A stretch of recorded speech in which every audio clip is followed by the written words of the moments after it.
Right, I'm live.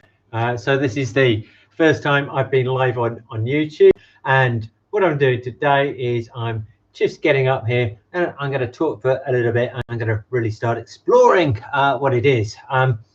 So today what I wanted to talk about a little bit about was problems. No, ideas. Okay, so first thing that entrepreneurs do when they come and say, Dennis, I need some help. Can you help me? Can you be my mentor? Can you be a coach? What do you think of my business model? Is they say, I have this absolutely brilliant idea.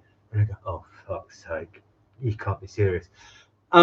Because ideas are probably the single biggest thing. I'm going to say this about lots of things, but so don't worry too much about that. But ideas are absolutely lethal when it comes to building a startup, because one of the problems is entrepreneurs are visionaries. You're leaders. You're really passionate about the idea, what's come out from this brilliant mind of yours, that you've seen something that nobody else has seen, that there's an opportunity, and if only we can get this idea to market, then we will be able to change the world. We'll be able to make lots of money. We're going to create a startup better than Google.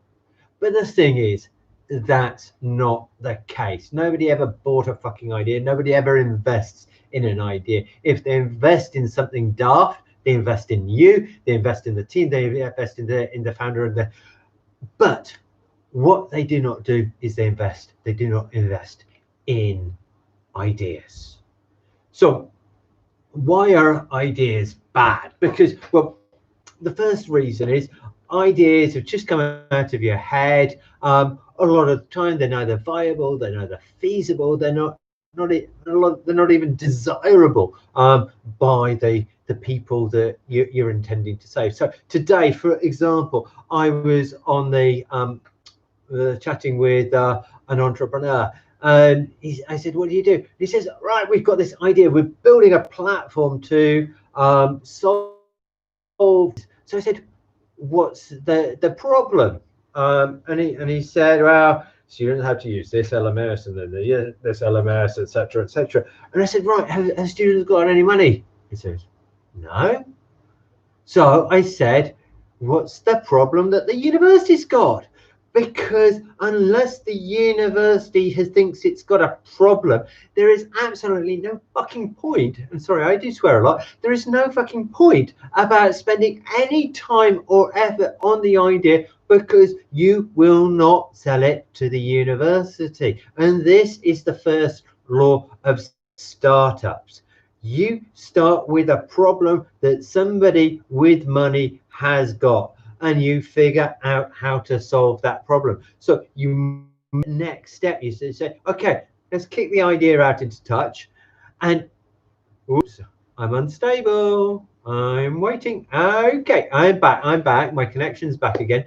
So what you do, you have the idea bubble out of your head, and then you take that idea, you put it to one side. Let's put it by this nice Buddha statue, just sitting there.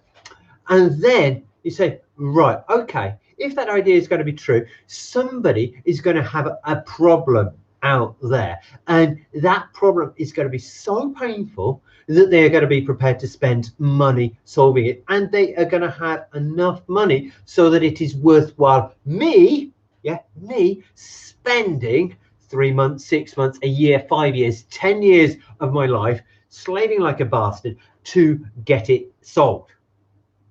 So that's the very first thing that you do, because if you don't go out and find these people, if they don't exist, and I'll tell you a story here. I worked for a entrepreneur who was absolutely brilliant. The idea was really, really cool. And he said, okay, and there are loads of, let's call them estate agents, who will love this, right? And I was looking after growth. So I went out and I tried to find the estate agents that he was talking about. And so I connected with 1,000 people on LinkedIn, sent them all messages. Nobody seemed to care. I rang up loads of estate agents. Nobody seemed to care. I would have banged on the door of estate agents and walked in and spoke to these estate agents. Nobody seemed to care. I got a bicycle, one of the Santander bikes where you could cycle around London. I went looking for these supposed estate agents that he wanted to target. I couldn't find them. They didn't exist. And as a result of that, of people who did not exist. And we are not talking about small sums of money here. We're talking about entire development teams, yeah, UX, customer design teams, yeah, people really putting their heart and soul in to create a product based on an idea that was just a fantasy. This is the problem you have if you focus on the ideas. You want to believe it's a good idea because you're human. We love our ideas because we love what we create, just the same way that we love our children. Our ideas are as special and as important to us as our children. Yeah, and we have to abandon them. As soon as you have the idea, abandon it, put it up here, and then get out there and find people who have a pain that the idea can help. The sooner you put the idea to one side, yeah, the easier it is to let go and look at it dispassionately.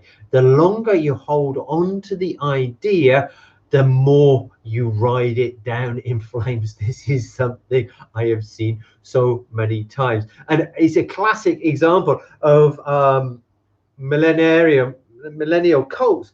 The people who think that the end of the world is coming, and you get Muslims feeling this, Christians feeling this, Hindus feeling this. I'm not sure about Buddhists. I've never heard of a millennial cult. Jim Jones in Guyana persuading 1,000 people all to drink cyanide and bloop, die, just so that they wouldn't have to accept that his prophecies about the end of the world are false. And that is what entrepreneurs tend to do. They ride the idea down in flames. They do not want to take the ego hit that this idea is wrong. So by putting the idea on the side here and then going out and finding a group of people, let's pretend that these two cans of Coke are real people. Do you have the idea? Do you have a pain that this idea is going to help? No, I'm sorry. What about you, sir? What about it? Do you have this pain that the idea is going to help? No, I'm sorry, we don't. Then you think, okay, you spent the time talking to these people and you slowly forget about the idea. Oh, look, it's gone, I can't see it. Totally disappeared. And this is how entrepreneurship really has to work if you want to be successful. You take an idea, it's stuff to work with. It's not important, it's not valuable. It is the initial impetus to get you going out, doing customer discovery and talking to people with funny accents. So that's all for today.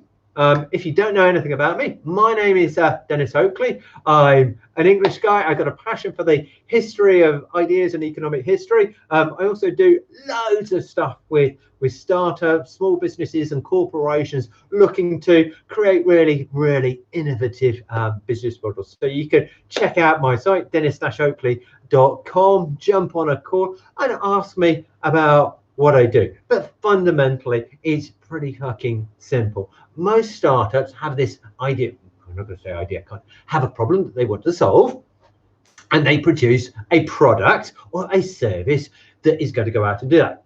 That's great. And a lot of startup world helps them to get through that process.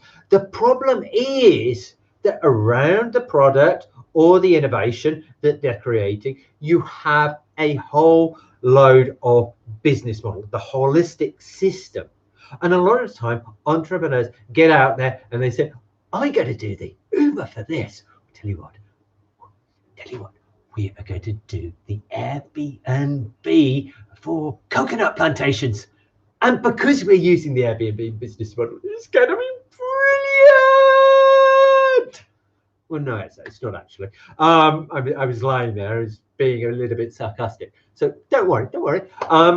So what you need to do is you need to think about the business model, which is the vehicle that's going to take your little value propositions to market. Yeah, think about two little piggies going to market, pop them in the car, which is the business model, take them to market. I help you design the car, design the business model. That is going to get your value propositions, your beautiful, wonderful, best in the world products and services to the people who need the most. And if that's interesting to you, connect with me, ask a comment, hit me on email, go to my website, sign up for a webinar, any of the other stuff that I do, and hopefully see you again here soon. Bye-bye.